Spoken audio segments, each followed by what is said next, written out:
Assalamualaikum warahmatullahi wabarakatuh.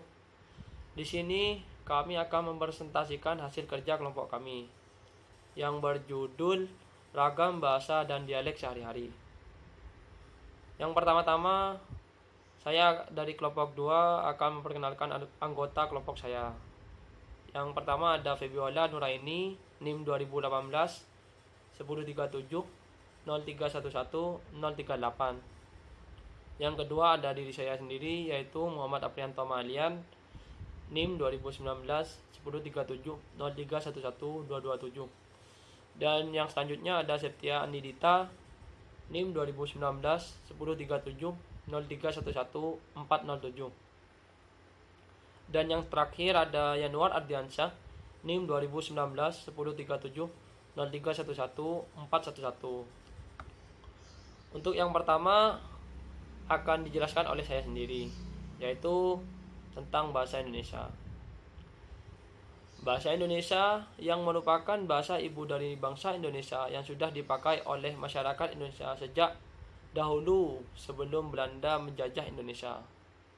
Namun tidak semua orang menggunakan tata cara atau aturan-aturan yang benar. Bahasa Indonesia adalah salah satu dari banyak varietas bahasa Melayu. Bahasa Indonesia itu sendiri diresmikan penggunaannya setelah proklamasi kemerdekaan Indonesia, tepatnya sehari sesudahnya, bersamaan dengan mulai berlakunya konstitusi. Di Timur Leste, bahasa Indonesia berstatus sebagai bahasa kerja. Untuk selanjutnya yaitu berbahasa Indonesia yang baik. Berbahasa Indonesia yang baik adalah menggunakan bahasa Indonesia yang sesuai konteks atau pembicaraan atau penulisan. Berbahasa Indonesia yang benar adalah menggunakan bahasa Indonesia sesuai dengan kaidah atau tata bahasa Indonesia. Kaidah bahasa Indonesia meliputi kaidah tata bahasa, kaidah ejaan, dan kaidah pembentukan istilah.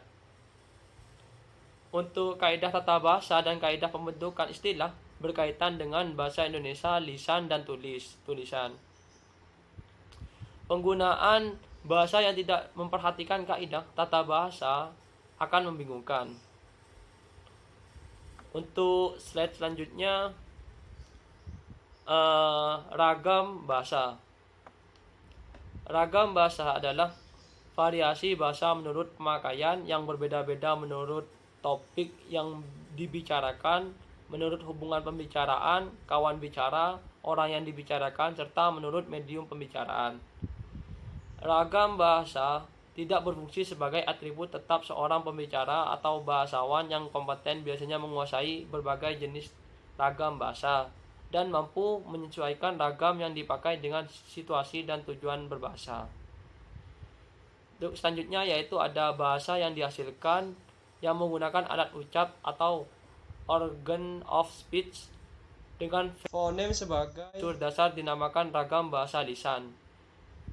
Sedangkan bahasa yang dihasilkan dengan memanfaatkan tulisan dengan huruf sebagai dasarnya dinamakan ragam bahasa tulisan. Jadi, dalam ragam lisan, kita berurusan dengan lafal, sedangkan ragam bahasa tulisan, kita berurusan dengan tata cara penulisan atau ejaan. Baik, selanjutnya saya akan melanjutkan tentang pentingnya belajar beragam bahasa. Banyaknya penggunaan bahasa Indonesia yang tidak sesuai dengan ejaan maupun kamus besar bahasa Indonesia. Oleh karena itu, pengetahuan tentang ragam bahasa cukup penting untuk mempelajari bahasa Indonesia secara menyeluruh yang akhirnya bisa diterapkan dan dapat digunakan dengan baik dan benar, sehingga identitas kita sebagai bahasa Indonesia tidak akan hilang. Selanjutnya yaitu sebab terjadinya ragam bahasa. Ragam bahasa timbul seiring dengan perubahan masyarakat. Perubahan itu berupa variasi-variasi bahasa yang dipakai sesuai keperluannya. Agar banyaknya variasi tidak mengurangi fungsi bahasa sebagai alat komunikasi yang efisien. Dalam bahasa timbul mekanisme untuk memilih variasi tertentu yang cocok untuk keperluan tertentu yang disebut ragam standar. Baik, di sini saya akan menjelaskan fungsi ragam bahasa dalam seharian. Yang pertama, alat untuk ekspresi diri. Yang kedua, alat komunikasi. Yang ketiga, identifikasi diri.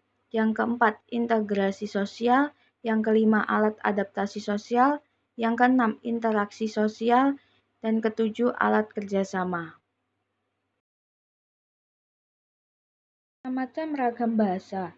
Berdasarkan media, kosakata baku bahasa Indonesia memiliki ciri kaidah bahasa Indonesia ragam baku yang dijadikan tolak ukur yang ditetapkan berdasarkan kesepakatan penutur bahasa Indonesia, bukan otoritas lembaga atau instansi di dalam menggunakan bahasa Indonesia ragam baku. Jadi, kosakata itu digunakan di dalam ragam baku, bukan ragam santai atau ragam akrab. Ragam bahasa berdasarkan media dibagi menjadi dua, yaitu tulis dan lisan. Untuk cara pandang penutur, yang pertama logat dialek, yang kedua pendidikan penutur, yang ketiga sikap penutur.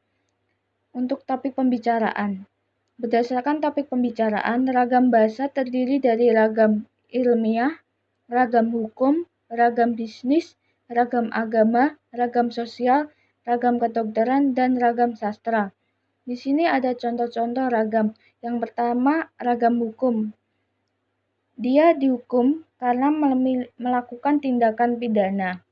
Yang kedua, ragam bisnis. Setiap pembelian di atas nilai tertentu akan diberikan. Untuk ragam sastra, cerita itu menggunakan flashback. Ragam kedokteran, anak itu menderita penyakit korsi. Selanjutnya saya akan menjelaskan tentang dialek atau logat. Dialek berasal dari bahasa Yunani dialektos.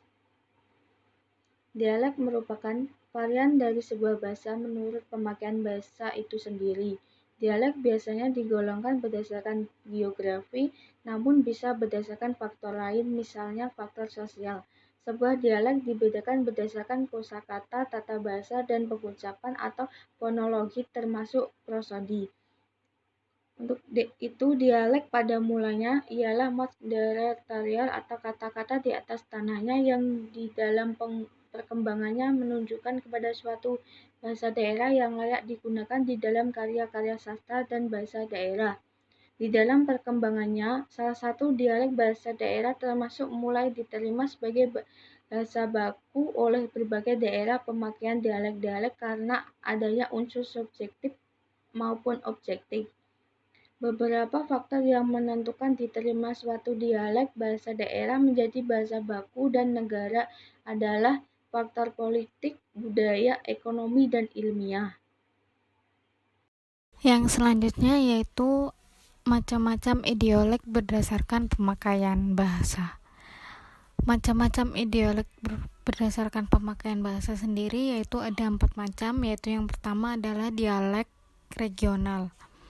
Dialek regional merupakan varian bahasa yang dipakai di daerah tertentu. Misalnya dicontohkan bahasa Indonesia dialek Ambon, dialek Jakarta, dan dialek Medan. Yang kedua yaitu ada dialek sosial. Dialek sosial adalah dialek yang dipakai oleh kelompok sosial tertentu atau yang menandai strata sosial tertentu. Yang dicontohkan yaitu adalah dialek remaja. Yang ketiga yaitu dialek temporal. Dialek temporal sendiri yaitu sebuah logat atau dialek yang dipakai pada kurun waktu tertentu. Misalnya pada zaman Sriwijaya yaitu masih menggunakan dialek Melayu, dan pada zaman Abdullah mereka masih menggunakan ragam bahasa dengan dialek Melayu juga. Terus yang terakhir yaitu ada ideolek. Ideolek merupakan keseluruhan ciri bahasa seseorang yang khas secara pribadi dalam lafal, tata bahasa, maupun pilihan dan kekayaan kata. Yang selanjutnya yaitu ada macam-macam ragam bahasa yang berkembang di masyarakat. Pastinya kita sebagai masyarakat ataupun makhluk sosial yang sehari-harinya berinteraksi sosial terhadap lingkungan sekitar ataupun antara tetangga ataupun orang-orang terdekat, pastinya kita sudah mengalami berbagai macam ragam bahasa yang telah kita temui, baik itu dalam satu wilayah ataupun dalam wilayah yang berbeda, ataupun contohnya orang yang berpindah dari kota lain ke satu wilayah yang memang mereka tinggal dulunya itu memakai logat yang tidak dibiasakan dalam lingkungan yang baru. Nah, di sini macam-macam ragam bahasa kita mengalami sedikit ataupun adanya perkembangan dalam masyarakat, yaitu ada beberapa ragam bahasa yang berkembang dalam masyarakat, yaitu ada 4. Yang pertama yaitu ada ragam bahasa yang digunakan oleh seseorang yang berbeda ragam bahasanya dengan orang lain yang tadinya disebut idiolek. Misalnya dicontohkan bahwa ragam bahasa yang digunakan oleh orang dari suku Sunda akan berbeda dengan bahasa atau logat yang digunakan seseorang dari suku Ambon. Tentunya dari kedua suku yang berbeda ini juga akan mengalami perbedaan atau semacam ragam bahasa yang berkembang dalam masyarakat kita. Yang kedua yaitu ada ragam bahasa yang digunakan oleh sekelompok anggota masyarakat yang di suatu wilayah tertentu dapat dibedakan dari bahasa yang dipakai oleh sekelompok anggota masyarakat yang wilayahnya lain. Contohnya pemakaian atau penggunaan bahasa Indonesia yang secara logat Minang telah diucapkan oleh orang yang berasal dari daerah Padang, tentunya nantinya akan berbeda dengan cara bahasa atau ragam bahasa yang diucapkan oleh orang yang berlogat Jawa. Penggunaan bahasa Indonesianya tentu berbeda dan diucapkan oleh orang yang di daerah Solo. Yang ketiga yaitu ada ragam bahasa yang digunakan oleh sekelompok masyarakat di suatu lingkungan tertentu yang berbeda dari suatu bahasa yang digunakan oleh sekelompok masyarakat di suatu lingkungan sosial lainnya.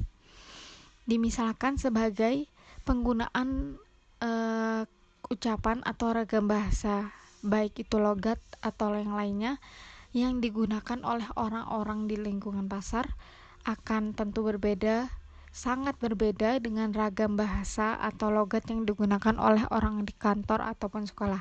Pastinya dalam kita melakukan hal atau kegiatan dalam hidup atau kita berinteraksi, bersosialisasi dalam masyarakat, apalagi dalam wilayah kantor atau sekolah, kita akan merasakan perbedaan ragam bahasa. Tentunya saat di kantor ataupun sekolah kita akan mengucapkan bahasa tersebut secara formal. Jika pada saat kita mengatakan atau mengucapkan bahasa atau logat dalam wilayah pasar, tentunya kita sering menggunakan bahasa secara non-formal. Terus yang terakhir yaitu ragam bahasa yang dipergunakan oleh sekelompok masyarakat dalam suatu lingkungan kelas sosial tertentu, yaitu dimaksudkan dengan adanya strata sosial yang sering membedakan sekelompok masyarakat dalam mengucapkan atau melakukan ragam bahasa dalam masyarakat, baik itu secara strata sosial menengah, tinggi maupun rendah. Itu semuanya dalam strata sosial bermasyarakat akan tentunya berbeda. Dan sekian dari kelompok kami. Jika ada kesalahan, mohon maaf. Terima kasih. Assalamualaikum warahmatullahi wabarakatuh.